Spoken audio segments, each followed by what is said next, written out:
Hello et happy Monday! On est parti pour la guidance de la semaine. Et cette semaine, c'est une semaine assez folle puisque vendredi, il y a ce que l'on appelle chez nous le Zen Friday. Alors Zen Friday, en vrai, c'est le Black Friday, mais voilà. Chez nous, il n'est pas black, il est zen, il est plein de lumière. Et tu vas voir, on a prévu des promotions folles sur toute la boutique en ligne, sur toutes les méditations, sur tous les voyages chamaniques. Donc reste bien connecté, prépare-toi parce que ça va méditer. Alors, cette semaine, il se passe quoi? Eh bien, cette semaine, je pense que la méditation est de mise et va être d'une grande aide. Cette semaine, on a la carte du fouet ou du balai dans le Lenormand. Donc c'est la carte voilà de tout ce qui se répète, de toutes ces disputes, de toutes ces choses qui peuvent un peu être qui reviennent quoi. Hein, c'est pas le truc hyper positif. Et en même temps, on a la carte des difficultés. Voilà, donc c'est la carte des bâtons dans les roues que l'on se met ou que la vie nous met et qui font que l'on n'arrive pas à avancer. Mais le pendant de cette carte-ci, c'est que le bâton là sur la carte, tu vois, il est dans sa main et donc elle peut choisir de s'en servir pour pouvoir traverser le chemin ou non. Donc en gros, les difficultés de la vie, les difficultés de ces derniers temps pourraient être en fait des bénédictions puisqu'on pourrait s'en servir pour pouvoir avancer, pour pouvoir se frayer un chemin, pour pouvoir quand même faire les choses. Et en même temps, la carte du balai, voilà, il y a ce côté d'action répétée, il y a ce côté des disputes et tout ça, mais le balai permet aussi de nettoyer, de faire le ménage, donc il y a peut-être quelque chose à faire cette semaine avec les difficultés et comment les transformer pour qu'elles deviennent des bénédictions. Et en même temps, on a la carte du pendule.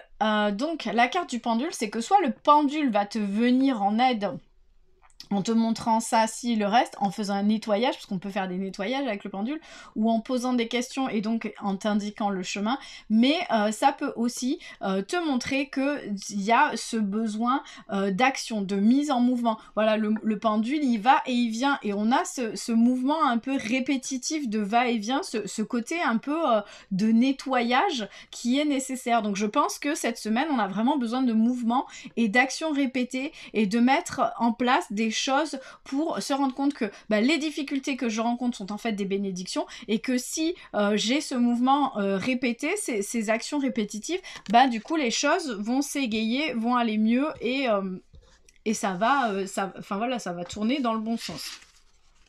Au niveau des messages, donc ton âme, elle a besoin clairement que tu laisses mourir quelque chose.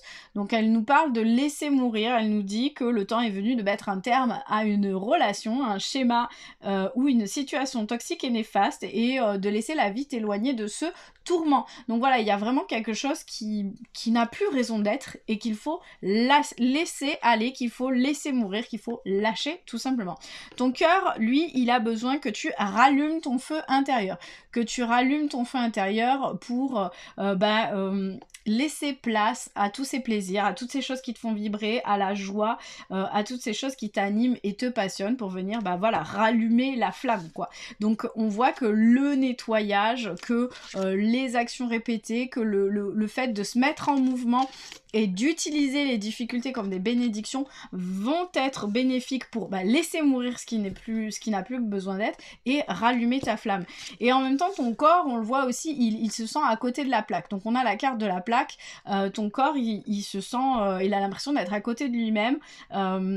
Et en fait, c'est signe que ton corps physique et ton corps énergétique sont désaxés et que tu as besoin de les réaligner. Donc tu vois, il y a aussi cette dissociation et le fait de retrouver un alignement va te permettre d'avancer plus sereinement, de rallumer le feu intérieur. Enfin, tu vois, il y a vraiment ce truc où même dans ton corps, on voit que tu as avancé trop longtemps dans une situation, où tu es resté trop longtemps dans les buissons et donc tu t'es enlisé dans une situation qui ne t'est plus bénéfique. Donc, sers-toi de cette difficulté, sers-toi de ce bâton dans tes roues pour pouvoir avancer, traverser, retrouver ton alignement, rallumer ce feu intérieur et retravailler vers toi. Donc, on a la carte de l'abeille, ça c'est le message de l'univers, le conseil de l'univers, qui te dit, attention, il est temps pour toi de te mettre en action, d'aller de l'avant. et d'avancer sereinement mais sûrement vers ton objectif. L'abeille et sa ruche t'invitent à te remettre au travail et à redoubler d'efforts. Point final. Je pense que tout est clair. J'espère que ça te parle. Je te laisse me mettre un petit commentaire si c'est le cas. Et je te souhaite une belle journée, une belle semaine. Et rappelle-toi, à la fin de la semaine, de vendredi à lundi prochain, on a nos super promos Zen Friday. J'ai hâte que tu découvres tout ça et que tu me dises ce que tu en penses. À très bientôt!